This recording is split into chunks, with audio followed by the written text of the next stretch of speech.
Welcome students. Today we will discuss about pressure temperature law. इस law को हम एमोंटोन laws भी बोल सकते हैं। ओके बच्चों, देखिए ये जो हमारे पास एमोंटोन लॉ है ये थोड़ा सा चार्ल्स लॉ जैसे ही दिखाई देता है। चार्ल्स लॉ में हम क्या चीज कांस्टेंट रखते थे? प्रेशर कांस्टेंट रखते थे, ठीक है। बट इस लॉ के हिसाब से हमें वॉल्यूम को कांस्टेंट रखना है। किस चीज को कांस्टेंट रखना है? वॉल्यूम को। वॉल्यूम को कांस्टेंट रखने पर प्रेशर में और टेम्परेचर में क्या आएगा बच्चों? वेरिएशन आएगा। जिस तरह का वेरिएशन चार्ल्स लॉ में वॉल्यूम के साथ आया था, सेम वैसा ही जो चेंज है वैसा ही वेरिएशन प्रेशर के साथ आएगा। यहाँ पर बताया गया है कि जब आपके पास वॉल्यूम कांस्टेंट रहती है तो किसी भी गैस का जो प्रेशर है चाहे इंक्रीज हो चाहे डिक्रीज हो, कितने अमाउंट से डिक्रीज इंक्रीज होगा? 1/273 of its pressure at 0 degree Celsius for every 1 degree Celsius rise or fall in temperature. Get it students?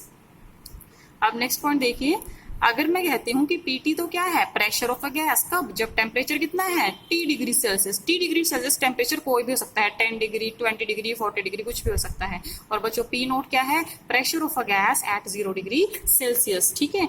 तो हमारे पास पीटी किसके इक्वल हो जाएगा बच्चों? P note 1 + t divided by 273। Okay, एक और बात आप याद रखेंगे इस लॉ के बारे में कि इस लॉ के अकॉर्डिंग अगर आपका वॉल्यूम कांस्टेंट रहता है तो प्रेशर और टेम्परेचर में कैसा रिलेशन आता है? Direct relation. Direct relation means अगर एक क्वांटिटी की वैल्यू बढ़ेगी तो ऑटोमेटिकली दूसरी क्वांटिटी की वैल्यू भी बढ़ेगी। Get it? आपको पहले भी बताया है कि जब भी आप किसी प्रोपोर्शनैलिटी साइन को हटाते हैं तो आपको कोई ना कोई कांस्टेंट इंसर्ट करना पड़ता है, ठीक है। तो यहाँ पर हमने कौन सा कांस्टेंट इंसर्ट किया है बच्चों? के। ओके, जब हम यहाँ पर कुछ टर्म्स को लेफ्ट टू राइट वेरी करेंगे तो P डिवाइडेड बाई टी किसके इक्वल आ जाएगा? कांस्टेंट हो जाएगा। और अगर हम इनिशियल और फाइनल कंडीशन लगाते हैं बच्चों तो P1 divided by T1 is equal to P2 divided by T2, ठीक है। अब इसके बाद बच्चों नेक्स्ट हम बात करेंगे एवोगैड्रो लॉ के बारे में। एवोगैड्रो लॉ क्या कहता है कि आपके पास अगर सपोज 2 बीकर हैं, सेपरेट बीकर, ठीक है, आपने किसी भी स्पेशल कंडीशन में उनको गैसेस को रखा हुआ उन बीकर्स के अंदर। फर्स्ट बीकर में आप लेते हैं ऑक्सीजन गैस और सेकंड बीकर में आप लेते हैं नाइट्रोजन गैस, ठीक है बच्चों।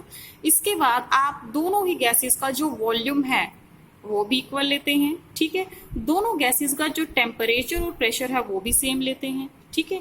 तो जब आपके पास दो अलग अलग कंटेनर में 2 डिफरेंट गैसेस हैं जिनका टेम्परेचर, प्रेशर और वॉल्यूम तीनों ही बिल्कुल सेम है, उस कंडीशन में गैस की जो वॉल्यूम होती है वो किसके डायरेक्टली प्रोपोर्शनल होती है? Number of molecule. किसके होगी बच्चों? Number of molecule. That means किसी गैस में जितने ज्यादा नंबर ऑफ मॉलिक्यूल होंगे उसका वॉल्यूम उतना ही ज्यादा होगा। Get it? एक और स्टार्टिंग में लाइन बताई गई है कि अगर आप अलग अलग गैसेस ले रहे हैं जिनका टेम्परेचर, प्रेशर और वॉल्यूम तीनों ही सेम है तो वो अलग अलग गैसेस जो हैं उनके अंदर नंबर ऑफ मॉलिक्यूल क्या होंगे? सेम होंगे, ठीक है बच्चों।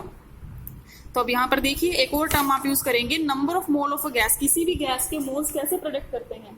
किसी भी गैस के जो मोल होते हैं वो इक्वल होते हैं number of molecule of gas divided by Avogadro number. Number of moles का सिंबल क्या होता है? स्मॉल n होता है। Get it? And which is equal to number of molecules, that is capital N। And Avogadro number का symbol क्या होता है?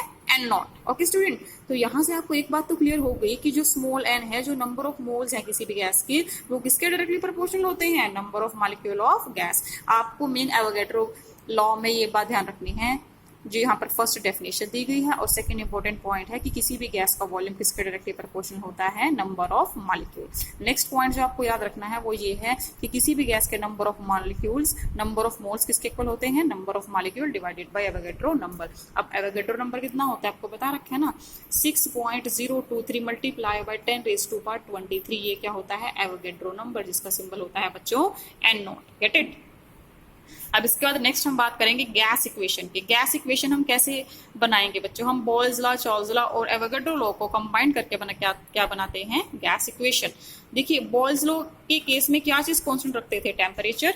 चार्ल्स लॉ के केस में प्रेशर कांस्टेंट रहेगा और एवोगैड्रो के केस में टेम्परेचर और प्रेशर दोनों ही कांस्टेंट रहेंगे, ठीक है। तो हम तीनों केसेस में वॉल्यूम का इफेक्ट स्टडी करेंगे। फर्स्ट केस में वॉल्यूम किसके इनवर्सली प्रोपोर्शनल है, प्रेशर के। सेकंड केस में volume is directly proportional to temperature. और जो थर्ड केस है, इस केस में जो वॉल्यूम है वो डायरेक्टली प्रोपोर्शनल होगी स्मॉल एन। स्मॉल एन क्या है, आपको बताया था अभी, number of moles of a gas. अब देखिए, जब आपके पास 3 इक्वेशन है और तीनों की वन साइड जो है वो सेम होती है, तो आप क्या करते हैं, जो सेकेंड साइड है 3 इक्वेशन की, उसको मल्टीप्लीकेशन में लिख देते हैं।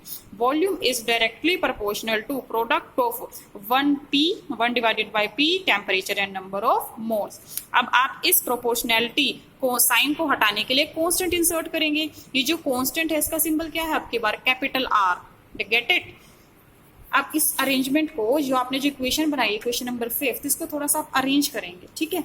अगर आप इस इक्वेशन को अरेंज करते हैं और आप P को क्रॉस मल्टीप्लाई करते हैं, तो आपकी इक्वेशन क्या बन जाएगी, equation will become PV is equal to nRT। एक बार ध्यान से देखेंगे बच्चों इस इक्वेशन में, ये बहुत बहुत ज्यादा इंपॉर्टेंट इक्वेशन है, ओके।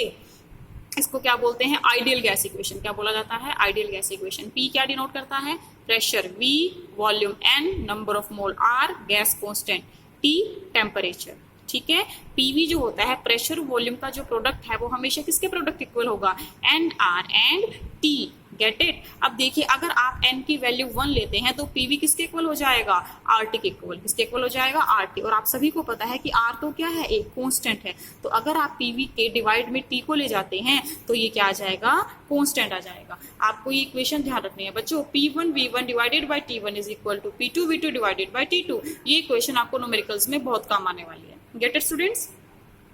अब इसके बाद हम नेक्स्ट स्टडी करेंगे gas equation in terms of density. Density के टर्म में हम गैस इक्वेशन को स्टडी करेंगे, ठीक है। सबसे पहले देखिए बच्चों, नंबर ऑफ मोल्स किसके इक्वल होते हैं, small m divided by capital M, ठीक है। स्मॉल m क्या होता है, गिवन मास जो स्टेटमेंट में दिया होता है, और कैपिटल M क्या होता है, मॉलिक्यूलर मास। फिर देखिए गैस इक्वेशन क्या कहती है, PV is equal to nRT, okay. अब नेक्स्ट देखिए, आप n की जगह पर क्या प्लेस करेंगे, small m divided by capital M, ठीक है। जब आपने ये वैल्यू यहाँ पर प्लेस की तो इक्वेशन बन जाएगी capital P is equal to m divided by V, RT divided by capital M। अब देखिए, मास अपॉन वॉल्यूम हमेशा किसके इक्वल होता है, डेंसिटी। और डेंसिटी का सिंबल क्या होता है, रो। आपने यहाँ पर रो प्लेस कर दिया, ठीक है। Next point, RT divided bye क्या लिखा है बच्चों यहाँ पर M। आप M को पोजीशन चेंज कर दिया, आपने इसको क्रॉस पोजीशन पे चेंज कर दिया, तो आपका जो कैपिटल M है वो किसके इक्वल आएगा, density RT divided bye P, okay students. So that's all for today.